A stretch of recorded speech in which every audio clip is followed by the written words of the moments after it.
ଖୋର୍ଦ୍ଧା जिला जयदेव पंचायत घर मऊखंडा अशोक पंडा एक अभियोग आनी बालीपाटना थाना एफआईआर देते जमीबाड़ी झगड़ा को नहीं कौन कथा बुझा जा ना दीर्घ 15 दिन बीतीगला घर दुआर मुहरे पड़ोशी घर ड्रेन पानी छाड़ुंट अनेक थर कहले शुणुना ओलटा गाड़ी गुलज कर बाबद को आईन आश्रय नहीं अशोक पंडा कौन सफल न मिलू स्थानीय सरपंच माध्यम समाधान कर प्रतिश्रुति देते सरपंच उपस्थित अपरपक्ष अशोक पंडा स्त्री को गाड़ी गलज कर जीवन मारिदेवाई धमक देते सरकार को बालीपाटना थाना अधिकारी को विनीत अनुरोध कर चैनल माध्यम अशोक पंडा और स्त्री मत न्याय दिया। मो ना अशोक प्रधान मो घर मऊखंडा आउ पंचायत जयदेव आज्ञा जिला खोर्धा आज्ञा मु बालीपाटना थाना गोटे केस नहीं आज्ञा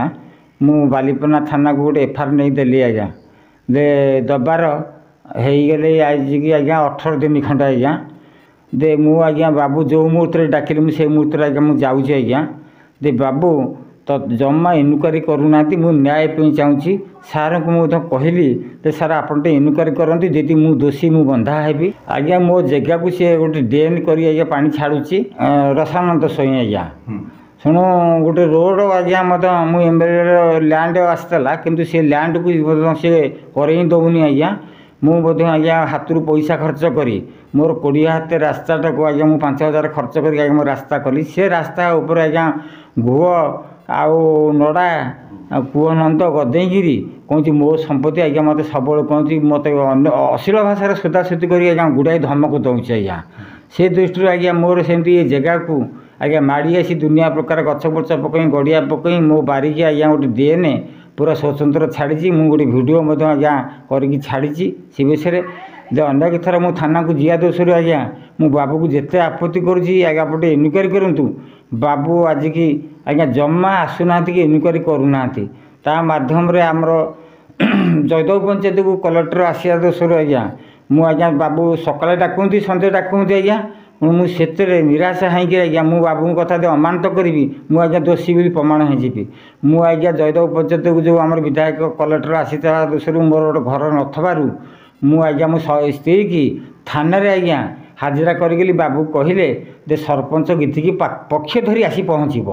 आज्ञा मुझे जुगुरु मो स्त्री की बसई आज्ञा मोर गोटे आपत्ति कलेक्टर बसा गली घर विषय आपत्ति कली मुझे समय आज्ञा आसी पहुँचली थाना मो स्त्री की बाबू कहले तू पड़े जा तो स्त्री स्वामी देची केस सी बुझे या कहीं आज्ञा मुझे पुणी बेल बड़े गली कहले मुझे सरपंच मध्यम मुझे केस डकई सरपंच आणिकी आसब ये विषय मुझे सरपंच आज्ञा केस विषय मुझे आदौ किसी कही ना किंतु ये स्थल आज्ञा गुड़ाई दिन होगला आज्ञा मुझे तो आज्ञा पाठशाठ बेसी पढ़ीनी आज्ञा आज्ञा न्याय देनी कि मो घर को दिने आसी पचारिनी शुणु मु पुणी थाना को आज्ञा गली थाना जा बाबू को पुणी साक्षात कली बाबू को साक्षात करापर बाबूर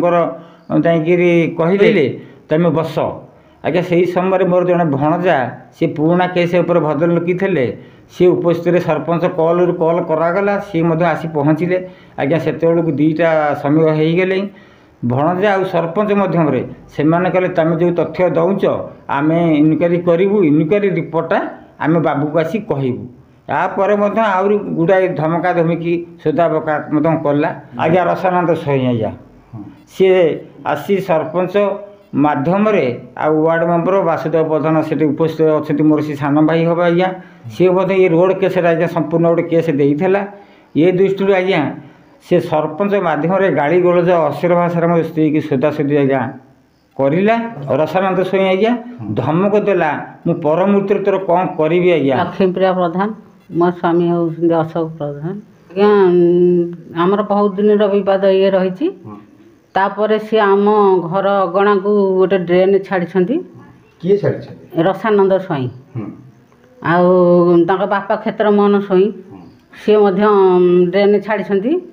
आम जगह को 4 गुंठ जगह धान जमी हो पारनी सेटा को जदि मुझे गुरुत्व न दौची यहाँ हूँ मोर दुआर रसानंद स्वई जोटा छाड़ुंट सेठे आम नहीं थाना देलु ड्रेन आसुची छप कंकार अलिया दलिया एत चल पारू केमी मशा टाउंस सब होती पाने चलिए केमी आसे स्वामी नहीं देले थाना केस ଆଉ ବାଲିପାଟଣା ଥାନାରେ। ଆଉ ବାବୁ ସେଠୁ ସରପଞ୍ଚକୁ ଡକେଇ ଫୋନ୍ କରିକି କହିଲେ ପାଟି କାଲି ନେଇକି ଆସିବେ। ସରପଞ୍ଚ ବାବୁ ଆଉ ସୁରେଶ ଲେଙ୍କା ଆଉ ଏମାନେ ଆସିଲେ ଆମ ଘରକୁ। ଆସିକି ଯେମିତି ତାଙ୍କ ଭିତରେ ସେ ପାଟିତୁଣ୍ଡ କରାକରି ହେଲେ, ମୁଁ ସେଇଠି ଯାଇକି କହିଲି ବାବୁ ଆଉ ତୁମେ ଦେଖନ୍ତୁ କେମିତି ଆମ ଜାଗା ଉପରେ ଡ୍ରେନ୍ ଆଉ ଗଛ ଆଉ ଏଇଠି ରାସ୍ତାଟାକୁ ଆମର ଛାଡ଼ୁନାହାନ୍ତି, ଆମେ ଘରୁ କେମିତି ବାହାରିବୁ? ଦୁଇପଟେ ରାସ୍ତା, ଏଇଟା ଗୋଟେ ମାଟି ରାସ୍ତା। ରାସ୍ତା ଆଗରୁ ନା ରାସ୍ତା ଅଛି ନକ୍ସାରେ, କିନ୍ତୁ ରାସ୍ତାଟା ତିଆରି ହେଇନି। MLA ହରିକା ସବୁ ଆମ ତାଙ୍କୁ କହିକିରି ଆମେ ଆମର ହାତରୁ ମାଟି ପକେଇକିରି 5,000 ଟଙ୍କା ଖର୍ଚ୍ଚ କରିକି ଆମ ପିଲାମାନେ ଯିବା ଆସିବା କରୁଛନ୍ତି।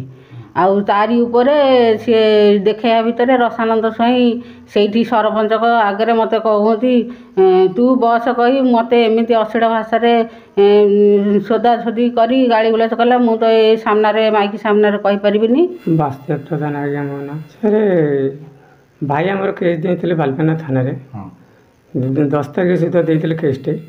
ସେ କେସ୍ଟି ବୁଝିଲେନି ଆଜ୍ଞା। ସେ କେସ୍ ଦେଇକି ଆସିଲା ବାଦ ସରପଞ୍ଚକୁ ସେ ଡକେଇଲେ, କହିଲେ ସରପଞ୍ଚ ଆସିଲେ ଡକେଇବେ। ଡକେଇଲା ପରେ ସେ ରସାନନ୍ଦକୁ ସ୍ୱାଇଁକି ଡକେଇବେ, ତାପରେ ଆସି କେସ୍ କ'ଣ ଫାଇନାଲ୍ କରିବା ପାଇଁ ଚାହୁଁଥିଲେ। କି ସେ ରସାନନ୍ଦ ବି ଆମ ଭାଇ ବାରମ୍ବାର ଥାନାକୁ 2-3 ଥର ଦୌଡ଼ିକି ଯାଇକି 18 ଦିନ ହେଲେ ଯିବା ଆସିବା କରି ବର୍ତ୍ତମାନ ଥାନାବାଲା ବି କିଛି ରିକ୍ସ ନେଉନାହାନ୍ତି। ରସାନନ୍ଦ ବି ମୋ ଭାଉଜକୁ ଧମକ ଦେଇ କହନ୍ତି ତୁମକୁ ମାରିଦେବୁ। ହଁ, ଏଥିରେ ବି ଆମ 2 ଭାଇ କାମକୁ ଯିବୁ, କିଏ ଘର ଜଗିକି ରହିବୁ? ନ୍ୟାୟ ଚାହୁଁଛୁ କ'ଣ ଆଜ୍ଞା? ଆମର କେମିତି ସିଏ ଆଜ୍ଞା ସେ ଛେନା ବେପାର କରି କିଛି ପତି ବେପାର କରୁଛନ୍ତି, ଆମକୁ ଧମକ ଦେଉଛନ୍ତି ସଦାବେଳେ ପାଇଁ। କହନ୍ତି ତୁମକୁ ମାରିଦେବୁ, ଆଉ ତୁମକୁ ଏଇଟା ରୋଡ଼କୁ କହନ୍ତି ଆମ ଜାଗା। ଆମର ସେପଟେ ଗୋଟେ ଆଜ୍ଞା ପୂର୍ବ ପଟେ ଗୋଟେ ଜାଗା ଅଛି, ସେ ଜାଗାରେ ବି ଗଡ଼ିଆ କରିକି ଆମ ଜାଗା ବି ଭିଡ଼ି ନେଇଗଲି ଆଜ୍ଞା। ତାକୁ ଟୋଟାଲି କ୍ଷେତ୍ରବାସୀ ପାଇଁ ତାକୁ ଟୋଟାଲି ବି ସଂଶୋଧନ ଫାଇନାଲ୍ ବି କରୁନାହାନ୍ତି। ଥାନା ତରଫରୁ ନ୍ୟାୟ ହେଲେ